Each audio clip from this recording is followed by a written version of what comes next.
Welcome to Crafting the Case, where three women dive deep into chilling true crime cases, eerie mysteries, and spooky tales, all while crafting and creating. Join us as we weave together suspense, storytelling, and a touch of creativity in every episode. Find us on your favorite social media platforms and wherever you get your podcasts.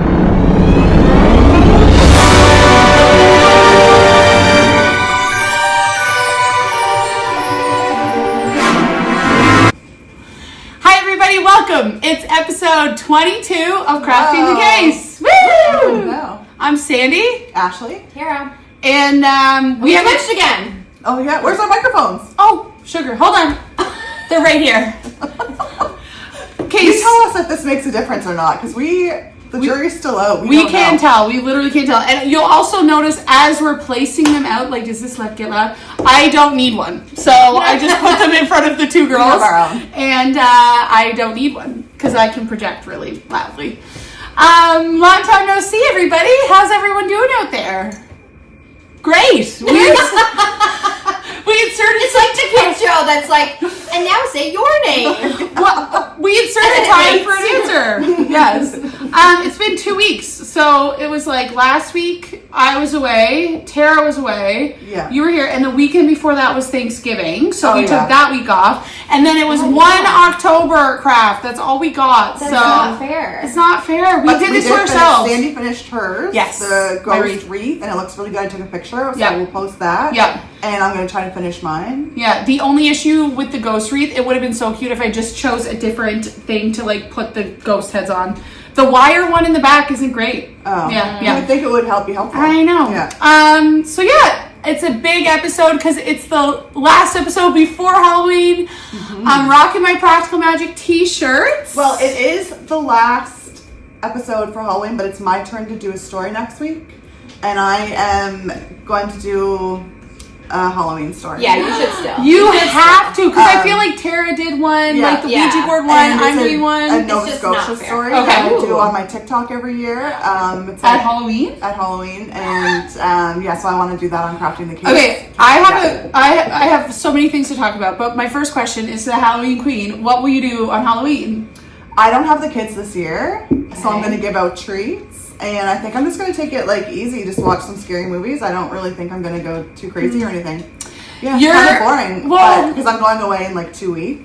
Yeah. So I don't want to, spend money or have a hangover. Like I love to do that on Halloween though. Hand out treats and watch like scary the best scary movies. Yeah. Sheila's. It's actually so nice. Her daycare extends their day, so she's going to daycare until 9 p.m. Oh, that's good because they don't like the trick-or-treaters. Yeah, could you imagine? Like, my Yeah. dog would lose her mind. She like freaks out anytime somebody comes to the door in a fun way. Like, she's happy to see you, but she would just need all of the adamant. So she'd be doing that, and then I like to play the background, the scream. Did I talk about this in the last week? I like to play that and then wait for the trick-or-treaters. But last year we ran out of candy so early. Like, by 5:30 I was out. Yeah. So, and it's on a Friday. Yeah. Not that literally means anything. But it does for teachers. Oh my gosh, you have to come back the day after Halloween and teach kids. It makes me feel like I should be doing more. Like, I feel like I should go to like a party and get dressed up and go out partying and or do something spooky. Yeah. So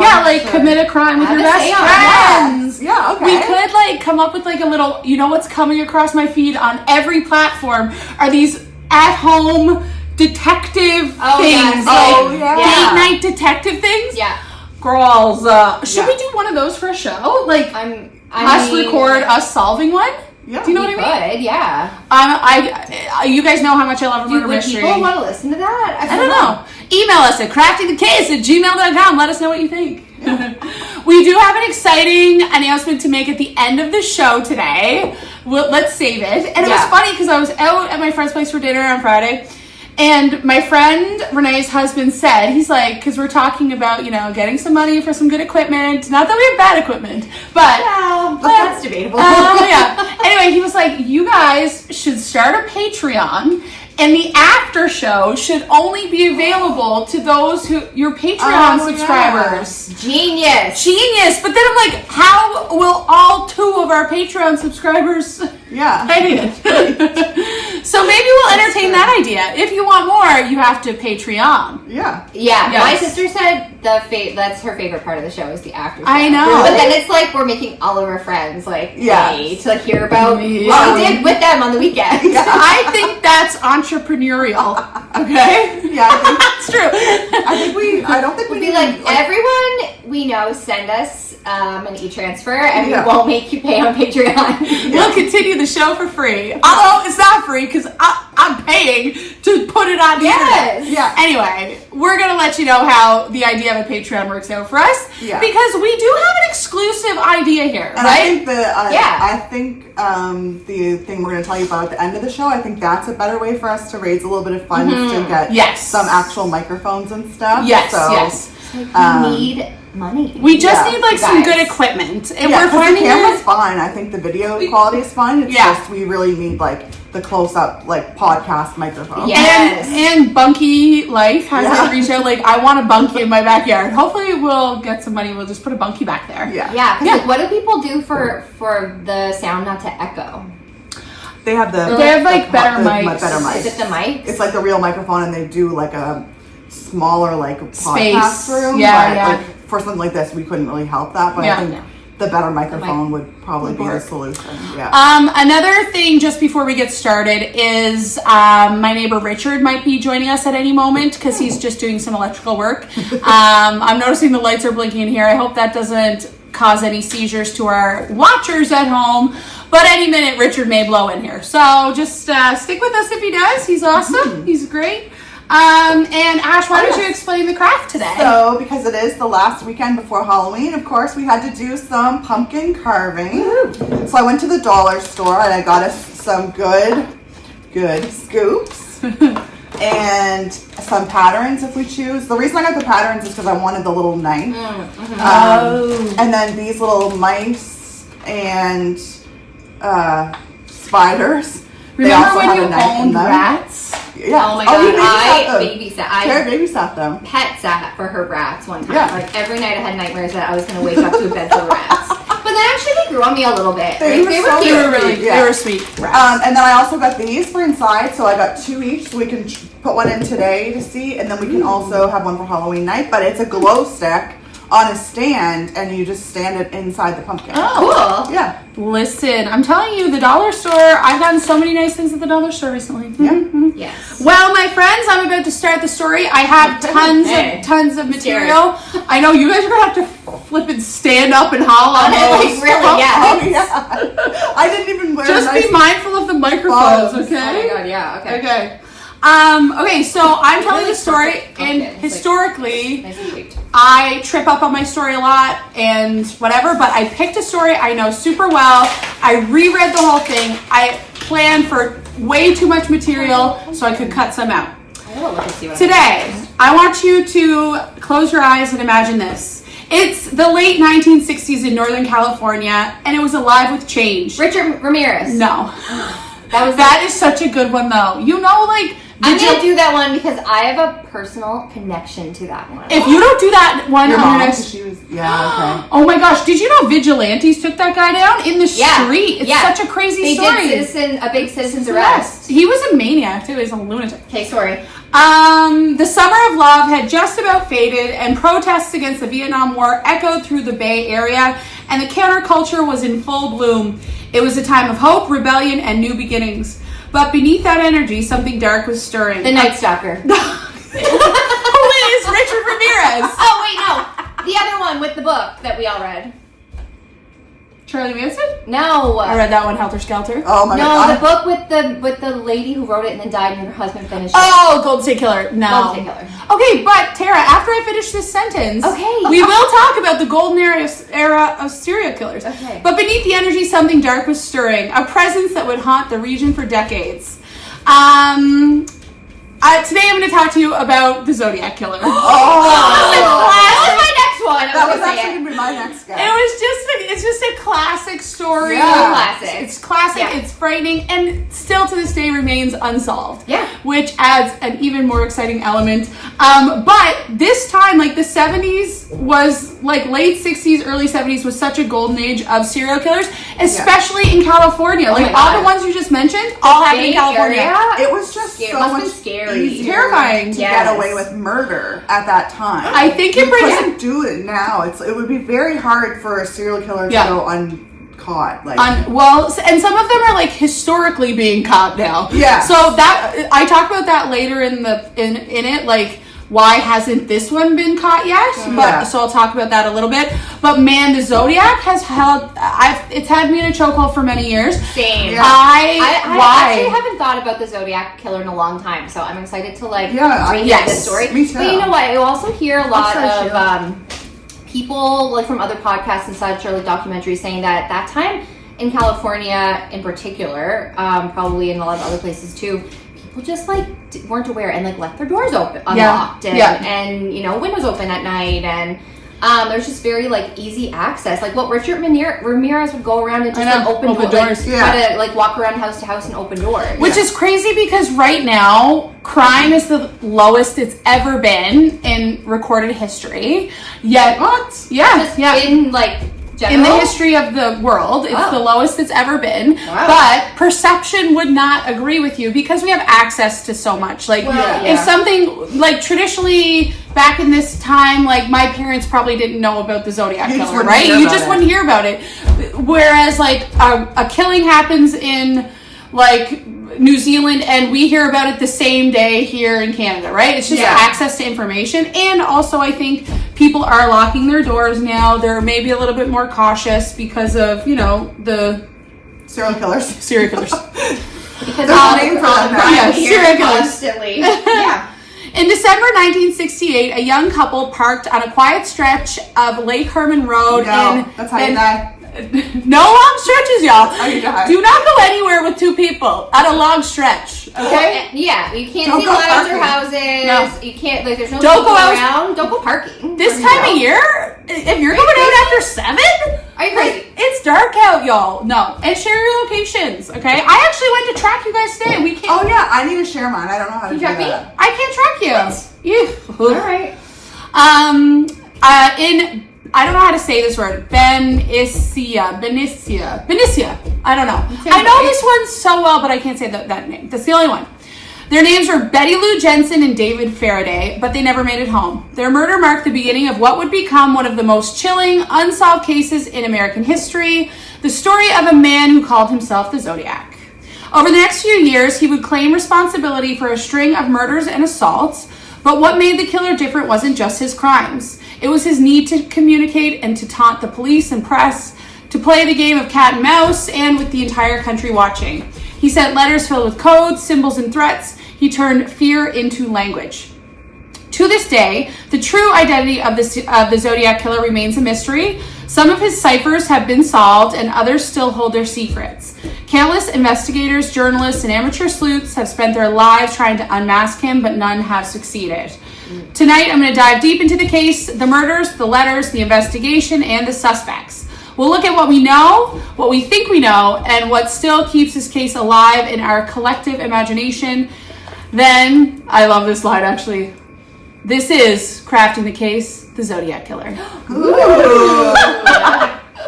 Thanks, chat. Thank you, chat. So now I'll talk about the crimes. So to understand the Zodiac case, we have to begin with the confirmed attacks. 4 separate incidents between December 1968 and October 1969, each connected by method, geography, and communication. So the first occurred on December 20th, 1968. What a terrible time of year. How sad. December 20th, yeah. I know. Teenagers Betty Lou Jensen and David Faraday were shot and killed while parked at a lover's lane along Lake Herman Road. There were no witnesses, no robbery, and no clear motive. Investigators at the time described it as an execution-style attack. So I remember this one. I'm going to talk about it later, but that movie, too, in 2007 with Mark Ruffalo, like, I still watch that every couple months. Not months, but like every year or so. Once a week. Once a week-ish, I'm throwing it on. Because it's just an all-star cast. Yeah, it's a good movie. It's like, what's his name? Jake Gyllenhaal, who I love so much. But also did Taylor Swift dirty, so I don't know.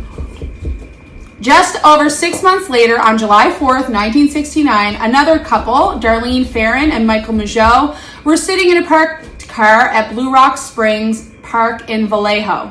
A man approached their vehicle with a flashlight and opened fire. Farron was killed instantly. Mageau survived multiple gunshot wounds.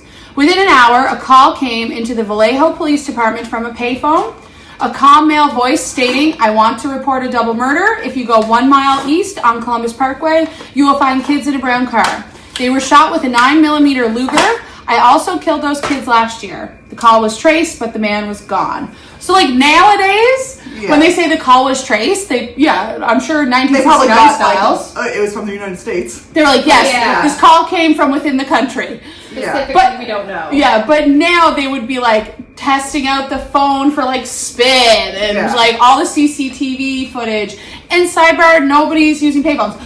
Are there still payphones around? I don't think there are payphones. I don't think they're payphones. Do you guys remember in the first season of Serial when they talked so much about a payphone and then they couldn't find payphones anywhere? Yeah. The third confirmed attack took place on September 27th, 1969 at Lake Berryessa, a quiet, scenic area popular for picnics and swimming. Don't go there. If you have one of those in your community, do not go. And don't go parking there, especially. Don't go parking there. Don't go for a quiet picnic. Don't take your kids. Don't enjoy the outdoors. How dare you? Stay home. You're asking for it. Stay home. College students Brian Hartnell and Cecilia Shepard were relaxing by the water. Definitely do not relax by the water. No. When a man appeared wearing a black hood and clip-on bib marked with a crosshair symbol. Clip-on bib? Yeah, so it was like a. Do you remember you used to wear Dickies? Like a fake turtleneck? Kind of like a fake turtleneck, but it was like clip-on, I think. Yeah. Okay. Oh, this is the 60s and 70s. Yes, yes. Where he might have just had on his own turtleneck, because that would have been a style back then. Yeah. It's the same symbol that would later become infamous as the Zodiac's signature. So it's the crosshair like you would see on a target.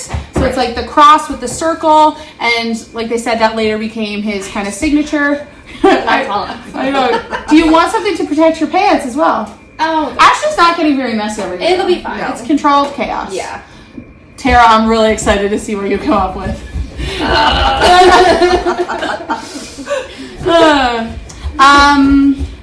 He tied them up, claimed he had escaped from prison, and then brutally stabbed them both. Hartnell miraculously survived. Shepard died 2 days later. Can I just say, in both of the last two attacks, the females died. So, you know what? If I was profiling this person, I would be thinking about that, you know? I should be profiling people. Why don't you like women? Yeah, what's your issue with your mother? But I remember this in the movie so much, and it made me really uncomfortable to watch this scene because he like hog-tied them. So they were laying on their bellies, and he tied their feet and their hands together, and then he stabbed them from the back. Like, you just can't move. You know what I mean? You're just trapped there. I remember feeling super uncomfortable watching that, as you probably should. I have a conscience. And then the final confirmed murder happened just 2 weeks later on October 11th, 1969 in the Presidio Heights neighborhood of San Francisco. Paul Stein, a 29-year-old taxi driver, was shot once in the head by a passenger. The killer wiped down the cab, tore off a piece of Stein's bloody shirt, and walked away into the night. Several witnesses saw him, a heavy-set white male around 35 to 45 years old, wearing glasses and a dark jacket, but police initially broadcasted the wrong description. Oh my God. I know. So, I remember that part of the movie too. That error may have allowed the killer to slip away. And I wonder if it must have matched the description that the guy of the stabbing would have given them to, but I guess it was kind of harder to see, but he could have kind of like confirmed the body size because that dude had a whole hood and stuff on. Yeah. A few days later, the San Francisco Chronicle received a letter from the Zodiac. Enclosed was a torn square of Paul Stein's shirt, proof that the writer was indeed the killer. By the end of 1969, California had a new kind of fear, not just of a killer, but of someone who seemed to enjoy the power of telling his own story. So he's not the only serial killer that does this. I feel like they all do. They all want. I know. They all want to write these like huge manifestos. I know. And, like how go on and on about all the Yeah. things they know. Yeah. Get a blog spot. Seriously. Okay, get a blog. I don't know if they make them anymore. Start a podcast, okay? Don't kill people. There's so many manifestos out there. That's why we got to do the Unabomber too, like his manifesto after we read it. Some light reading before bed. We should though look at how many all of the like infamous serial killers that had some sort of like manifesto. And then upload them to chat. And then also look at, is there a correlation between that and a head injury? How many of them have? Let's do a little data spreadsheet. Yeah. I think chat could do that. I think chat could do that. I bet you we can get medical records actually. Freedom of Information Act. We can do FOI pops. And how many had like a weird relationship with their mothers? Yeah, I feel like we're basically the behavioral sciences unit. Yes. But also the BTK killer. Remember, that's how they caught him, because he was typing up letters, and somehow so this is how old that case is. He was typing up letters, so he was thinking, oh, the paper is pretty normal, like they can't trace the paper, they can't do a handwriting analysis because it was written on a computer, and then they were able to trace the floppy disk back to the church that dude worked at. So that's he worked at a church? He worked at a church, yeah. Gary, oh gosh, what was his last name? Anyway, he's a normal dude, like killed for decades. It was crazy. That's a good one. That's a good one to cover. Yeah. I'm just raw dogging this. I can see that. I'm not even using my spoon. Like, you haven't even thought about what's going to happen next with your hand. Like, no, I have not. Are you going to walk over there to wash it? Not on my practical magic shirt. I have paper towel somewhere. I put it over there. She would love that, actually. If the murders themselves were terrifying, it was the letters that turned fear into legend.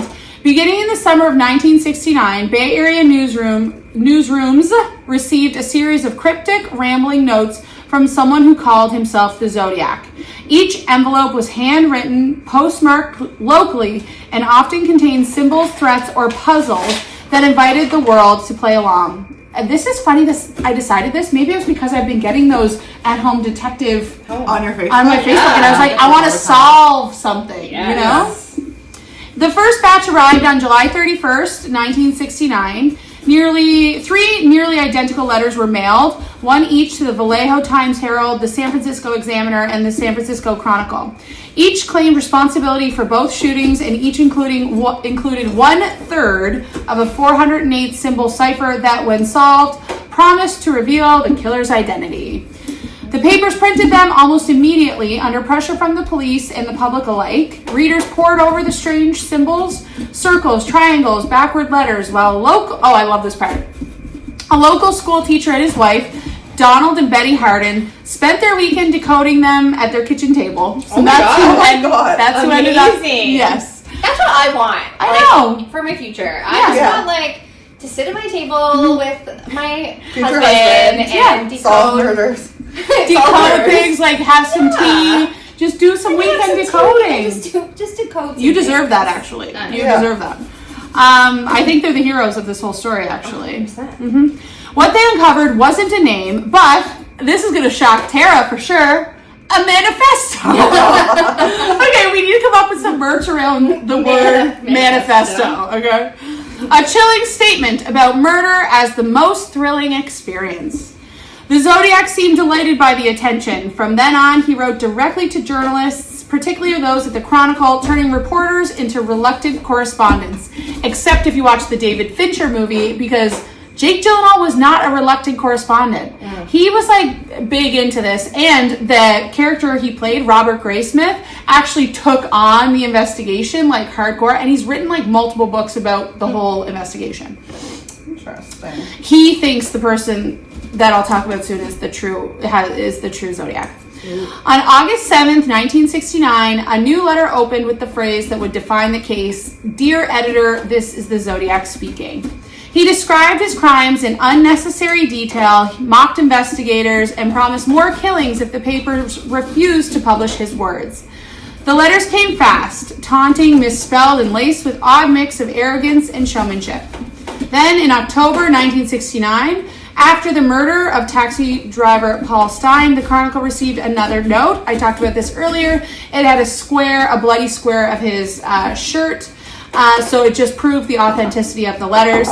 The message boasted about eluding the police that night. So remember, they gave the wrong description. So he talks about eluding them that night. And he threatened to target school buses next. Oh my God. Yes. I remember this part. Yes. In his letter, he said, picking off the kiddies as they come bouncing out of a school bus.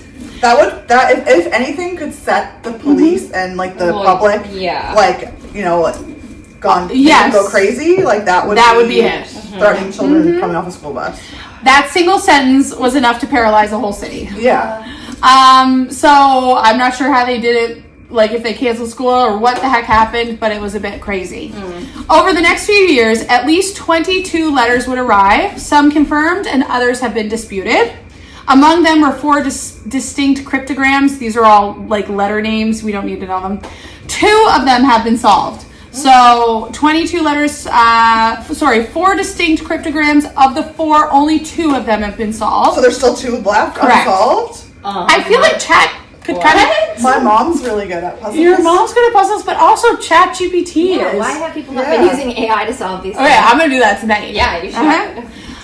The most famous of the unsolved ones, Z340, baffled experts for over 50 years until December 2020. Do you guys remember this coming up? December 2020, literally 5 years ago. I do remember something about yes. coming out. When a trio of civilian code breakers, David Orenchak, Sam Blake, and Carl Van Yike, finally cracked it using modern computing and pattern analysis. Yeah, so that's what they need to... They need to do it for the other 2. Yeah. I bet you all 4 of them together make a super manifesto. And we need the super manifesto. I was thinking maybe he made like fake ones to like trick people out, that they would spend time trying to solve the fake ones. Yeah. Maybe that's what these guys solved. Yeah. And like, how is this person who wrote them so far advanced in coding and crypto stuff that, you know, like how is he the only person on earth that would know this code? Unless he made it up himself. He must have. And the decoded message, it was a long, taunting paragraph that denied he'd ever hidden his name and mocked a TV show host who once invited him to call in. No identity, no closure, just more riddles. So that might have been the fakie. By the mid-1970s, the tone of the letters had shifted. Some were shorter, some referenced pop culture like the Exorcist movie. Most experts believe the genuine correspondence had stopped around 1974, though imitations continued for decades. You know what I'm realizing? It's right after Devin's birthday. Oh, Devin is the Zodiac Killer. Devin was the Zodiac Killer. He's old enough to be. Yeah. Actually, I think he was born in 73. The letters reveal a personality obsessed with power, attention, and performance. The Zodiac didn't simply want to kill, he wanted an audience. But this is what I don't understand. If that was the vibe, like, I want people, notoriety, how has there not been a deathbed confession? Yeah. Like, how has that not happened yet? Maybe he's not dead. Maybe he's not. He's probably not. But I'm trying to do quick math in my head. If in 1969, 68, he was like middle age. Well, they described him like between 35 to 45. How old would you be now? How did they know? How did they know? Well, they didn't. They just like based on his appearance. Yeah. So like he'd be old enough to be dead. Yeah. I want a deathbed confession. If you or someone you know has heard the deathbed confession of the Zodiac Killer, would you write to us? We'd love to have you in. Anonymously. You don't have to give us your thing. I have a little historical context section here, but I'm going to skip it because I have a lot to talk about. Now I'm going to talk to you about the investigation. How cute is Mark Ruffalo in that movie? So Mark Ruffalo, you guys see the movie Blindness? No. It was really good. It was kind of like a post-apocalyptic movie, but like the apocalypse part was like everybody went blind. Oh. Is it like that movie where Sandra Bullock has to wear the blindfold? Yeah, it's before that. Okay. And everyone just went blind. And there was no killing it. Like the people just went blind, so it was really hard for like society to continue. But anyway, he cheats on his wife in that movie in such a horrible Gross. way. And it ruined the way it happened. Yeah. And it was just so believable. Like, Yeah. it ruined Mark Ruffalo for me. Yeah, which is too bad because he's such a good actor. So and diverse. that's the thing, like, he was such a good actor that he Yes. did this thing, and I was like, oh my god, now that's all I think about. Now you need to go and rewatch 13 Going on 30 when Yeah. he's Jennifer Garner's love interest. I love him. Okay, but he played one of the main actors whose character was used later on in a very famous movie, Dirty Harry. They based it on the investigator on him. Okay. From the very beginning, investigators faced a cause unlike anything they'd ever seen before. 4 separate counties, so that was one of the major issues in the investigation, was there were 4 separate counties: Solano, Napa, San Francisco, and Contra Costa. Each had open files that might or might not be connected. Evidence was fragmented. Suspects were plentiful, and the media's involvement made mistakes nearly inevitable. So ballistics linked to the Lake Herman and Blue Rock Springs shooting, so that connected them. The same 9mm Luger, but beyond that, physical evidence was thin. There were only partial fingerprints, tire tracks. Sheila's in her herding era. Back up, honey. Back up. Go. No. Go. Partial fingerprints, tire tracks, vague eyewitness descriptions. After the Presidio Heights murder, police recovered fingerprints from the taxi and the cab's divider, but whether they belong to the killer remains uncertain. A taxi has hundreds of people that potentially could get into it every single day. The phone calls added another thread. In Vallejo, Napa, and San Francisco, a calm male voice called local police dispatchers from payphones to report the crimes, always precise, never hurried. Tracing those calls led nowhere. Then came the forensic dead ends. So obviously forensics looked a little bit different in 1969 than they do today. So DNA analysis didn't exist back then. The best investigators could do was to preserve letters, envelopes, and stamps. So they couldn't even do anything with them, but they kept them. Decades later, which is so smart of them. It's super smart to do. Because, like, how did they know? Oh, we're eventually going to be able to test this stuff. Well, I wonder about that. Like, I wonder in, like, let's say Mark Ruffalo in his time as a cop, if he had seen a lot of, like, you know, evolution happening in that world and was like, I'm just going to get ready for it because it's inevitable that's going to happen. Decades later, when those items were revisited, modern testing revealed partial DNA, but never a full conclusive profile. So frustrating. Those partials have been enough to rule out some suspects, but not enough to name one. Perhaps the greatest frustration was the volume of suspects. Over the decades, law enforcement had investigated more than 2,500 people connected to tips, coincidences, or obsessive citizen theories, and none fit perfectly. Most famously, they did focus in on this one person named Arthur Lee Allen. He was a Vallejo man with a disturbing history who owned a Zodiac brand watch and allegedly made cryptic comments about killing couples. A search of his home uncovered weapons, books on ciphers, and bloody knives, but no definitive link. I feel like they didn't have any women on this investigative team. Because, you know what? I think women, and this has been a proven thing with women in criminal investigations, they're much better at reading the energy and vibes of people. So the second you go in and you see books and bloody knives, books on ciphers, like, you're like, okay, I'm gonna check this guy out. Do you remember in the movie too, they went in and they opened his freezer and it was like full of like dead raccoons or something? It was really weird. He was the main, he was the focus and the main suspect that David Gray Smith focused in on for most of his books, and the focus of the movie as well was this person named Arthur Lee Allen. But sad news, everybody. His handwriting didn't match, and DNA testing later excluded him, which is so sad because I believed it was ALA. Yeah. I know. Still, Allen remains the best known suspect, largely because of public fascination and, of course, the David Fincher film with our boys in it.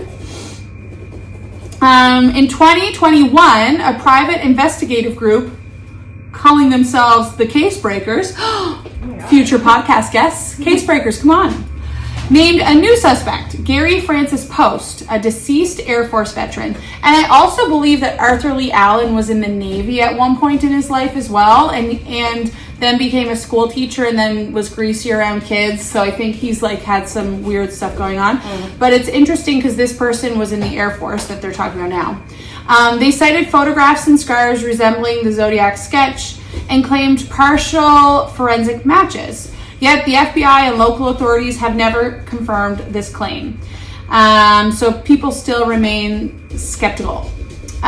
Through it all, though, detectives continue to re-examine older cases for connections, because it is true, like for a lot of the serial killers, we know that like they just don't start committing these crimes kind of out of nowhere. It's often like an evolution of behaviors. Yeah. So like for a 35 to 45-year-old man to just start doing this, usually like behaviors like this start in 20s, if it's like going to be violent. But they were kind of a messed up kid probably as well.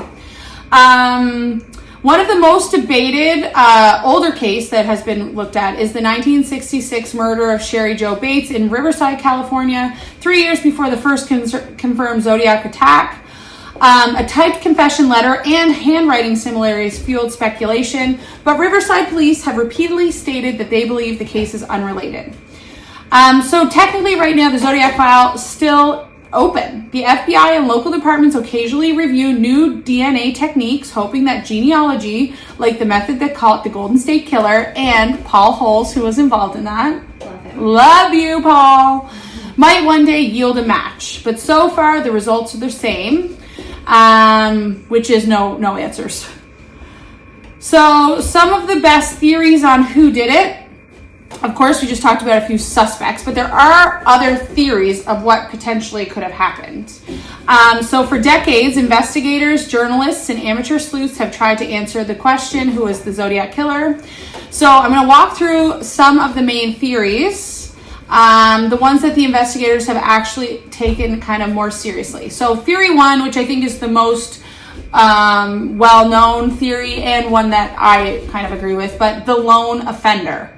So most experts agree that the Zodiac was likely a single offender. His crimes share enough similarities, the tone of the letters and the consistent crosshair symbol, and the direct phone calls that they almost certainly came from one individual. Yeah, so it's hard. Like, I remember listening or reading to, I don't know, some true crime thing, and it was like, oh, maybe it was serial again. I'm really calling out serial tonight.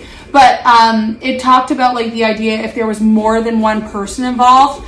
And then I think they thought Adnan was in it with like other people or whatever. And they were, the woman, Sarah, I don't know how to say her last name, Sarah, she's like, you know how difficult it is to get more than one person to lie? Like to say the same lie? Yeah. Right? Like, and people, when there's more than one person, then they start to tell on each other. Well, this is what happens. Like, so, and especially to like have a story line up so perfectly, especially in the Zodiac case where there's been like so many letters and correspondence with media, and like how would you keep all that straight? Like we barely can keep our group chat straight. So and there was no group chats back then. No. You know? Yeah. So most people think it was a lone offender. Eyewitnesses describe a man late 35 to 45, heavy set, wearing glasses, soft spoken. Survivors described a calm, deliberate manner, not manic or impulsive, but purposeful.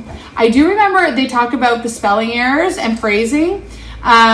This could suggest somebody who's intelligent but socially awkward, possibly self-taught with military or technical experience. I remember it was like such a big turning point in the movie when the Zodiac had sent in like a Christmas card, and they wrote like Happy Christmas, and it spelled Christmas with 2 S's. And then when Jake Gyllenhaal went to Arthur Lee Allen's house and he found the same spelling on a Christmas card, like, how is it not Arthur Lee Allen? Yeah. Anyway, please just be Arthur. Okay, wait, I'm gonna stop because I gotta get an update on the pumpkin situation. Oh man, we're just going for it. The table is. It's a lot. The table is shaking. Probably all you can hear on the pod is just sawing. Sawing, because the 2 microphones are in between the saws. I never never even thought about that. Oh no. We should have added it with we should have added it with a layer of popcorn for us as well. To chew on. You know, something else. Okay, why don't you guys hold up your pumpkins to the camera? Oh, I don't know if I want to. I think I just want a big reveal in the end. Okay. It's not, Do you want to talk through your process? What have you been thinking? I was going to do a stencil, and then the pumpkin's kind of smaller in the front. Like, I don't know if that it's like stencil fitting, you know? Mm-hmm. So I just decided to do a face. Ooh. So I'm doing crosses for the eyes, and then a triangle nose and like a mouth. So it's giving very classic 70s serial killer vibes. Yes. It's like very 70s actually. Yes. I kind of love it. Always fun. Tara, what did you decide to go with? I found a picture and then I just started to draw it and now I'm cutting it. And that's how you carve a pumpkin. It's really hard. It is. Okay, what I think of our friends, they don't do this anymore, but like every year they still do it. I don't think they do it. And then they put like the pumpkins on and they do like a little vote. Oh, she's vote for like comment and vote for whoever does it. I don't understand how people can do such like intricate, detailed pumpkin designs. I remember a few years ago when we did it at my old place. Somebody did like Kanye West's face. I don't understand. I don't know. I can barely do. I don't know. I don't get it. But like sometimes they use the like cuticle cutters and they like don't go so deep in, like they don't cut all the way through. Yeah, well, that's cheating. Because you're not doing the hard work. Okay, you guys, can I make a low-key confession? Yes. Never liked carving pumpkins, even as a child. You know was never excited about it. I like it until I start it, and I'm like, this sucks. I like the idea of it. Oh my gosh. Not actually like executing it. I love the idea of pumpkins on my front step, and I want to redo my front step, and I want to have like all the gorgeous pumpkins like you see on the internet. Yeah. But I remember as a child being so pumped to do it. I don't think my parents liked it either, to be honest. I don't think they liked it. Because doing it yourself is hard enough, but monitoring children so they're not stabbing themselves. The pumpkin guts are going everywhere. Like, no. Nightmare fuel. Pretty much everything that you think is going to be fun with your kids is not fun. Tell us how you really feel, Ashley. It's so true, though. Yeah. I don't know. Like, I can't even imagine. How we're all thinking it. And then we just post pictures. Amazing day pumpkin carving with the babies. She's speaking truths now, y'all. Okay, come at us though. We want to hear your opinions at craftingthecase@gmail.com. Another theory is copycat killers. Yeah. So there may have been imitators, so people who sent letters under the Zodiac name after the real killer stopped, and it's possible that the original Zodiac committed the confirmed attacks in 68 and 69, and then either died, was arrested for another crime, or simply stopped writing. After his letters became national news, others could have seized the opportunity to continue the myth. Handwriting experts note that several later letters, particularly those from 1974 onward, look different from the earlier ones.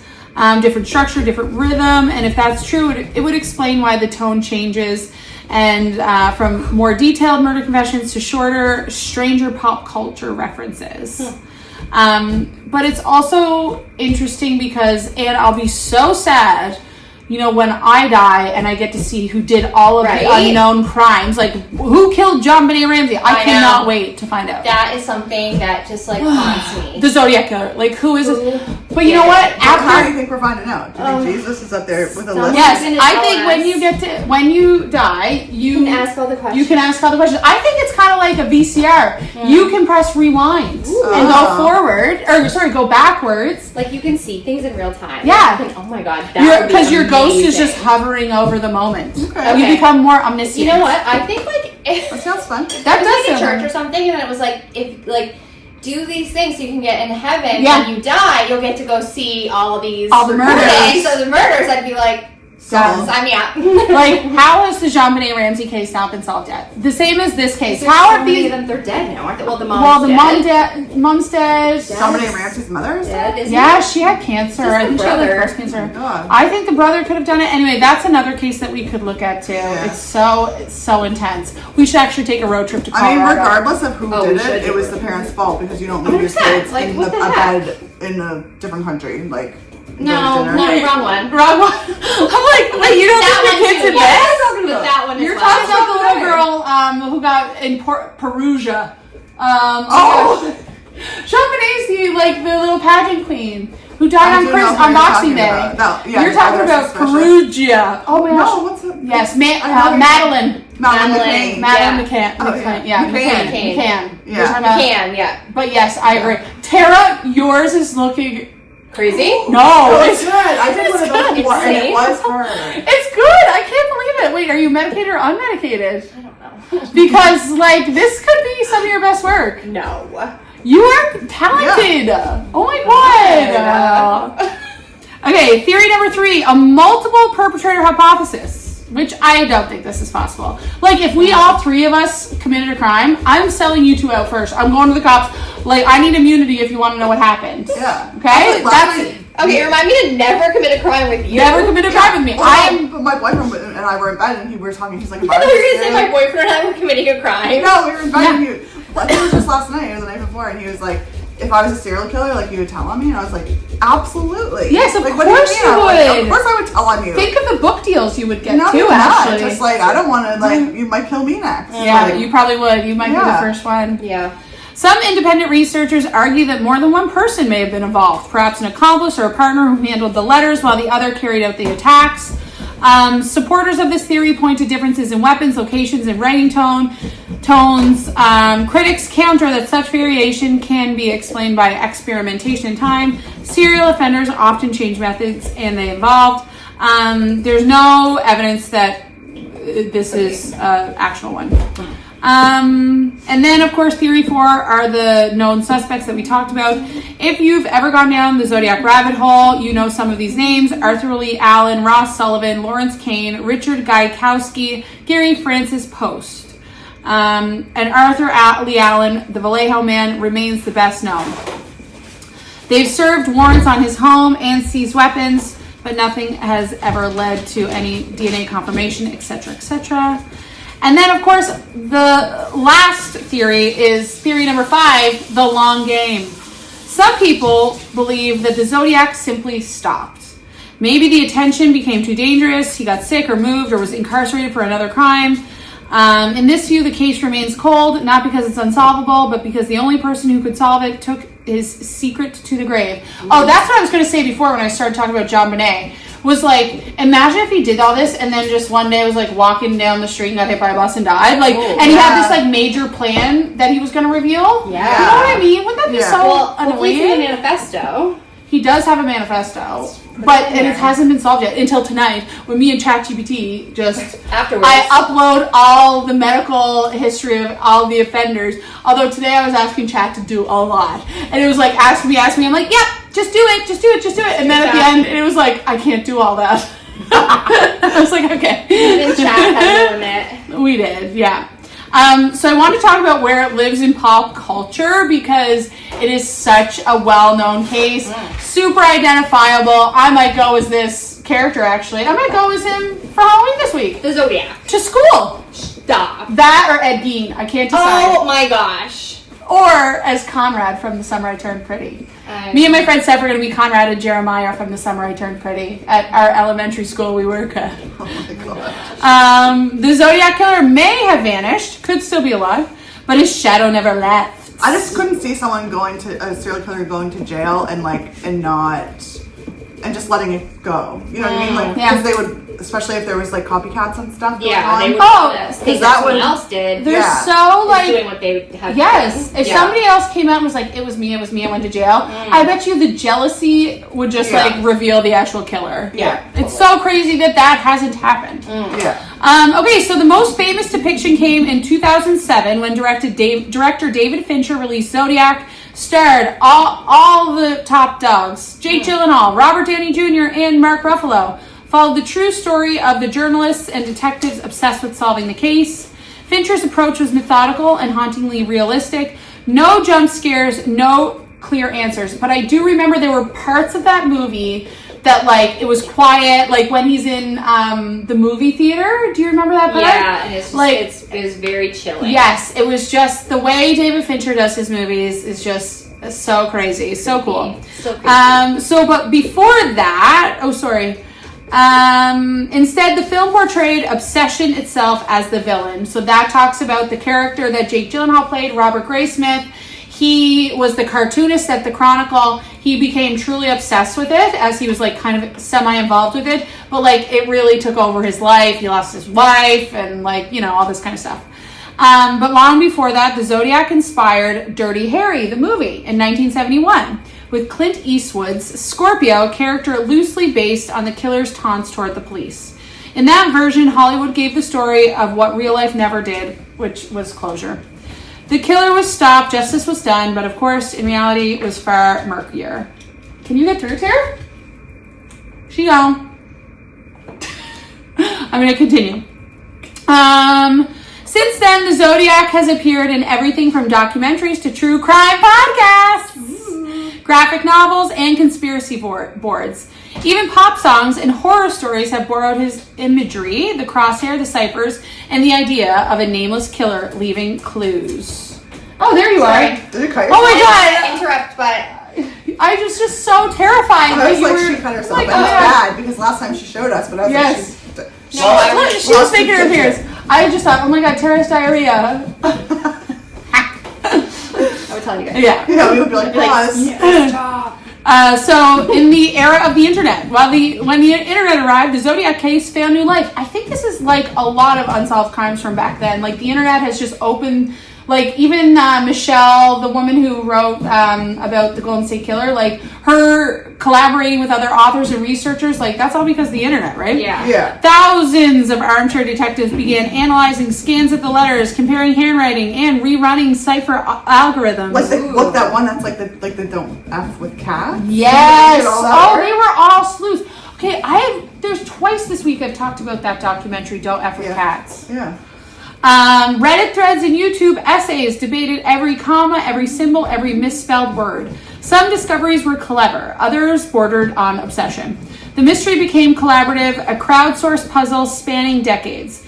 So in 2020, when that cipher was finally figured out, it reignited a whole bunch of crazy people. And what did it say? It said it was like a rambling manifesto, just talked about how none of the ciphers revealed its true name, and how police were stupid, and it mocked something. Oh, the TV host about he was supposed to call in, and anyway, yeah. I have so many more things. I have a whole bunch about myths versus facts. I might skip that because we're getting close to our hour mark. I just do have some closing reflections. Look at Tara; she is so satisfied with her pumpkin nail. I'm just looking at it like. Your work, she's just, your process as an artist is what I'm most interested in, okay? Like, it's so unbelievable. Banged another one out.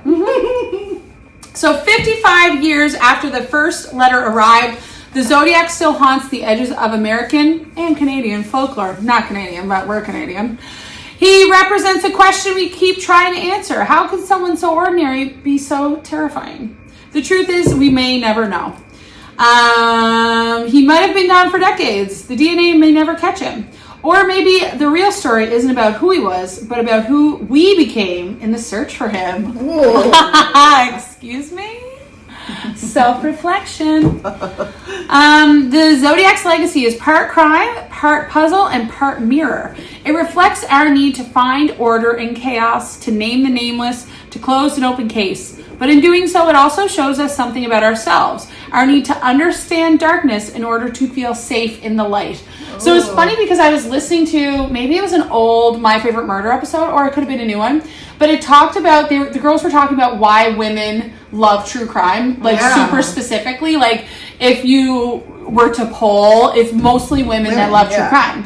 And Georgia made such a good point, and it was like, we're not morbid, we're not like interested in that part, it's the story of what happens, and like women are just more interested in people's stories, right? Like we want to understand it, we want to do the whole thing, which I thought was so good.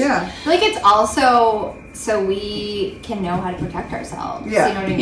Like, we're going through these stories and we're like, don't ever go down a dark road.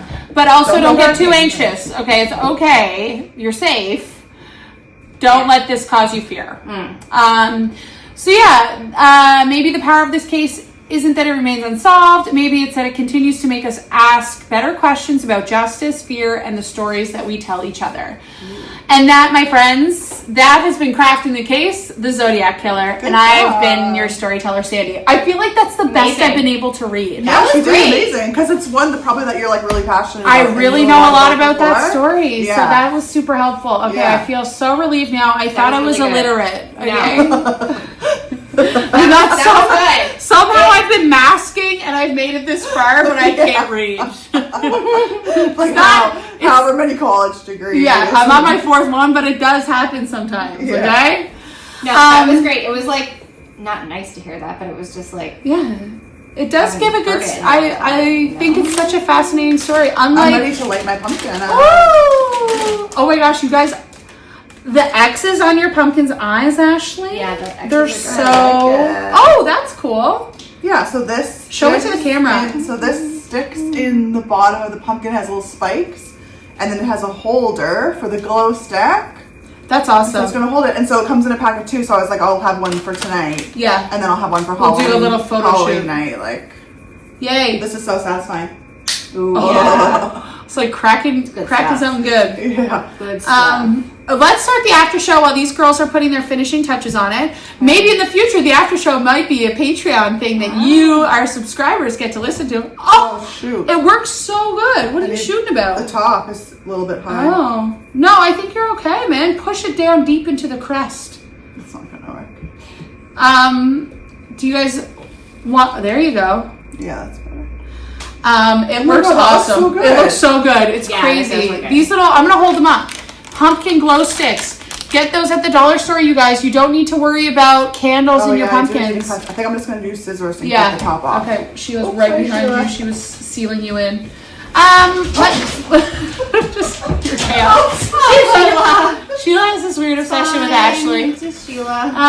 I'll start the after show. Okay, yeah, go ahead. It's been a couple weeks since we've seen everybody, so I have so many things to share. All of the things I've been watching, listening to, reading. Okay, watching. Watch the Ed Gein show. Did you guys watch it? No. Okay. It's one of the only... I can't remember I don't like it. having to turn something off, but like I was halfway through episode 2 and I was like, I can't watch this. I feel like some people are giving that like cringe part of it. Yeah. I watched the whole thing. I liked it. That guy's awesome, Charlie Hunnam. Yeah. It's not a fun story, man. Oh my God. Well, yeah, it's just like it was. I don't know. I was eating too. Maybe that was it. I was like, I can't. I was like, this is so disturbing. And I know this. I know his story. Yes. I Yeah. was like, this is like just so disturbing to see it on like play out. Yeah. I get that. I'm excited to see the Lizzie Borden one. So that's what apparently. Yeah. So it's the same like person that did the Menendez brothers one and the what was the first one? Another murderer. The guy that ate people, Jeffrey Dahmer. Yeah. So it's the same like creative team or whatever, and they're doing the Lizzie Borden one next, which is going to be so good. That's gonna be good. Yeah. I finally finished The Summer I Turned Pretty, all 3 seasons, all episodes. I loved it. I loved it. Some people didn't like the ending. I loved it. Also, do you guys watch Only Murders in the Building on Disney? I watched the first, or maybe this first 2 seasons. Yeah. It's on season 5 right now. Love it. Catching up with that. Okay. Ashley, I finished the book, The Lamb. Why? How was that? How long did it take you? It took me, it actually didn't take me too long. Like, usually I measure in book club meetings. So I do a book club once a month meeting. So in the month, I ended up reading 2 books, which is pretty good considering I work and go to school and stuff. Yeah. So, it was an easy read. Yeah. So hold on. Let me rewind that statement. Yeah, it wasn't. It was an easy read logistically, okay? Yeah. Short chapters, like really you could pick up, put down kind of a thing. So I like that when books are like that. Yeah, I do too. Cannibalism from the first page. From the first paragraph. Yeah. And the mother-daughter relationship was so uncomfortable. It was so uncomfortable. And it also, I found it hard to decide what, like, era they were in. Like, I think it was present day. Which is so crazy. Okay, Yeah. So The Lamb, read it. Definitely a different book outside of something I've ever read. Like, it was really good. It was good. Really Yeah, definitely different. A lot of cannibalism, which led me to the question. I don't know how to pose this question, but in like cannibalism, like movies and stuff and books, they talk about like human meat being like the best meat ever. Yeah, they liked in the book. They liked the fingers, so you would like get the fingers crispy, and that was their favorite part. And they talked about like how other meat just like didn't satiate them, and like how it like drove them crazy. Yeah, it was so wild. But I wonder if that's the thing. I don't wonder that. I mean, I don't want to know that. What kind of research you have to do to figure that out? I don't know. So I'm starting my next book club book, and I'm reading another. I think the one I'm reading, I'm actually excited about because it's like like detective-y mystery, but it's a series. Because like Devin reads like a series, he'll read for like 8 books in a series. I'm like, I want that. I want some continuity. So doing that. What else has been going on? Not much. Otherwise, I don't think so that I can think about. Oh, just our big announcement. Yeah. And nothing else. Just been living life. Living life, man. What about you guys?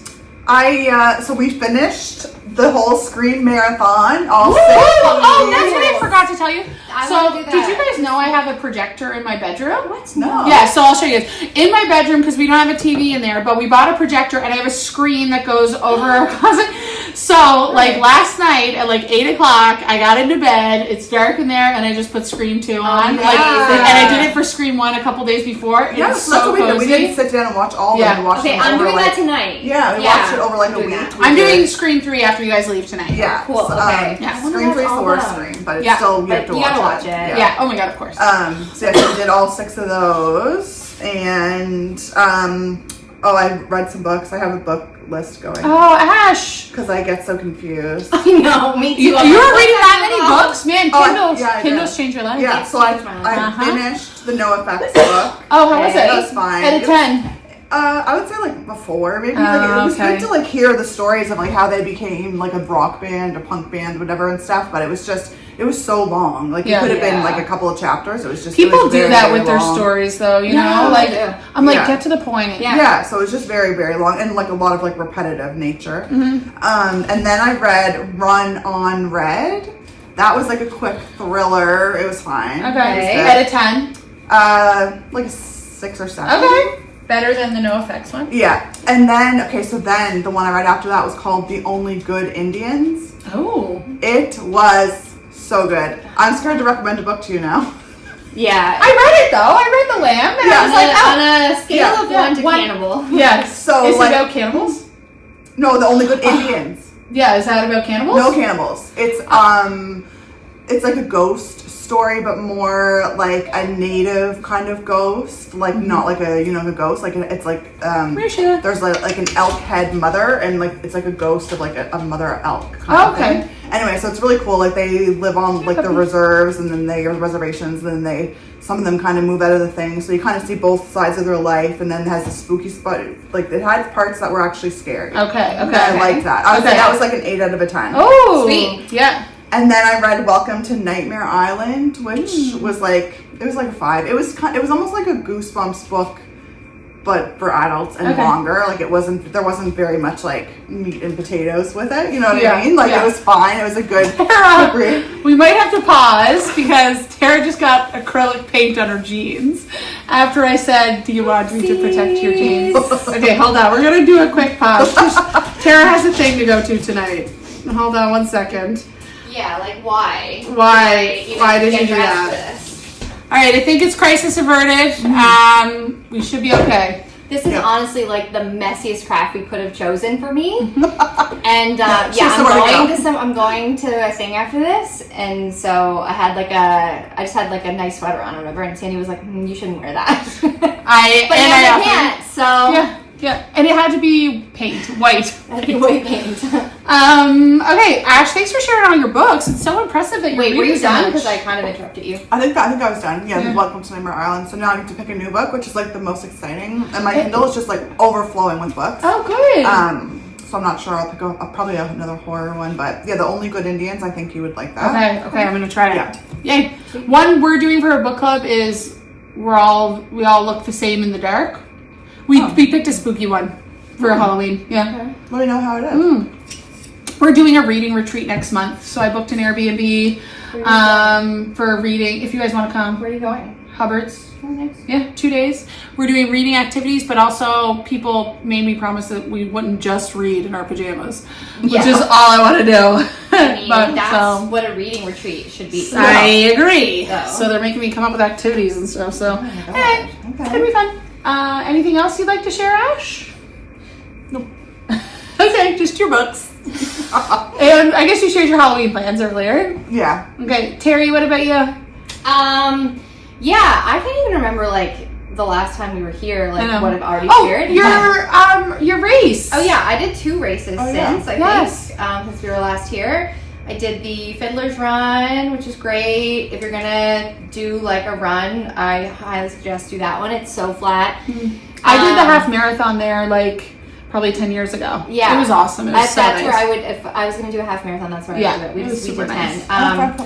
And then half of it is on a trail. So it's like that's what I find road running really hard. So it was so nice. You should do the Fredericton one then, because it's also I heard that one was also really nice and flat and good. So we did that, and then the weekend after we did the Fiddler's Run in New Breton, me and my sisters. And that was great. I was spent for that one, but actually that was my personal best time. Oh, great job, Tara. Yeah, so nice. Like 4 minutes. Oh my god. I don't understand. It's so cool when you get to like measure your effort like that. You know? Like you get to actually see it. Yeah. So that was fun. It was good. What else did I do? I tried to watch the Ed Gein show. I got 2.5 in. I couldn't watch it. It was just like, it's not for everybody. Again, but it was just like so. I don't know. It really like turned my stomach or something. It was like it's really like disturbing. And then I just finished a book. It's called The Last One Left. Oh, I read that one. Did you read it? Yeah. Yeah. It took a long time to get into. I did. Is it Riley Sager? Yes. Yeah. It was okay. Yeah, it was okay. It was okay. There's like a few twists at the end. A couple I like knew were coming. Yeah. Yeah. But yeah, it was okay. I also am picking a new book tonight. And did you guys see there's a new book out? You should read The Lamb. I was like going around with my Kindle, and on the cover, like the cover of The Lamb is just like a steak. And so like my Kindle, I have it set to like show your book cover when it's inactive. And I was like, because I take my Kindle everywhere, like it's always in my bag. And I was like at the hospital or somewhere, and it's just like a picture of a steak. But nobody knows it's a human steak. That's funny, but still funny. You're like, it's a cooking book. No, I just seen on Kindle that there's a new-ish book out, and it's co-authored by Nicholas Sparks and M. Night Shyamalan. I saw that! I know! I want to do that one. I don't know. Right? Or I don't know. It has like one name. We love M. Night Shyamalan. Yeah, but it's such a... Like, look at the two differing, like, ideas of stories. Like, crazy. Nicholas Sparks does, like, sappy stuff, doesn't he? Yeah, The Notebook. So anyway, I read just a quick little tidbit or a review on it or something, and it was like it's a supernatural like love story. Oh, okay, weird. Interesting. I'll try it. So that might be my next one. What else? Me and Fallon carved pumpkins actually before we got here, and I did like a craft job. So I'm glad I got to. I feel really bad for making Derek carve 2 pumpkins. She was like, oh my god. It's good because I was like, oh, this one is so craft. Like I wish I had another one. I want to keep going and like, you know. Yeah. You know, like your first pancake you make is always you throw it out, right? I find my first one is my best one because then the pan is always so hot. Oh. Yeah, and I burn the other ones. My first one is very good. So I'm happy with this. I'm glad. It looks so good. We did this. I'll turn the And lights you're gonna have up lots of pumpkins though. Yes. Like, lots of pumpkins. Oh, you gotta put the thing in. That's the funnest part. Oh, I think we're back. Yeah, sorry about that. Had a weird pause moment. I was just telling Tara that I entered the lottery for the Chicago Marathon for 2026. So for next year. You did? Yes, yeah. So it's in October 2026. Okay. This would be my second marathon if I got in. I was in Chicago for the weekend of the marathon 2 years ago. It looked unbelievable. So I really want to get in to do it. But you might not get in. It's just like they pick your name in a hat. So you should put your name in. It's not based on like you have to qualify. No, well, you can get in if you qualify, but if you don't qualify, then you can enter this lottery. Sheila, come here. Come here. I know. Come here, Sheila. She's just asking to go out, but I'm just going to let her out in a minute. Yeah, that's awesome. Maybe I will. Yeah. Okay, while you guys are finishing up, should we announce our big news? Yes. Okay, so I'm pretty sure this date is open. I emailed today, but ask yourself, what am I doing November 29th? Ask yourself, do you like true crime? Ask yourself, do you like crafts? Ask yourself, if you are doing something November 29th, cancel it. Cancel it. Clear your schedule, because we are now officially announcing that Crafting the Case will be doing a live episode. Woo! That's right, everybody. Come on out to Spryfield, and maybe we'll turn the lights down low. More details to follow, but we have tentatively, we will confirm and announce on social media, booked November 29th is a Saturday, I hope. From 2 to 4 in the afternoon, we will be doing a live show here in Spryfield at the Admiral Club. They do have a bar. We will be doing crafts, and we will be talking crime. We're gonna have to figure out who's doing what though, or what we're gonna do. Like, we're gonna have to make it special. Yeah. Maybe we'll do a little Q&A. I'm thinking fog machines. Maybe we can get a fog machine. Wicked. Ouija boards out. Oh my gosh, a seance after. We go to the lake next to it after. We drop a bag in it. The after show is a seance. The after show is a seance, and a who can dig a 6-foot grave the fastest. Blood sisters. Yeah, and so like you guys just show up, and we have the table set up with your craft. So for the price of your ticket, you get your craft, you get the episode. There's a bar, you can get a drink. Yeah. It's almost like a weird version of like a sip and paint or something. Yeah, exactly. Oh my gosh, yes. It is like a sip and paint. Yes, you're right. Yeah, but you have to listen to us. You get to listen to us. Yeah. Talk about murder. Exactly. Yeah. I think it's gonna be fun. Again, we talked earlier in the episode about wanting to get some nice equipment.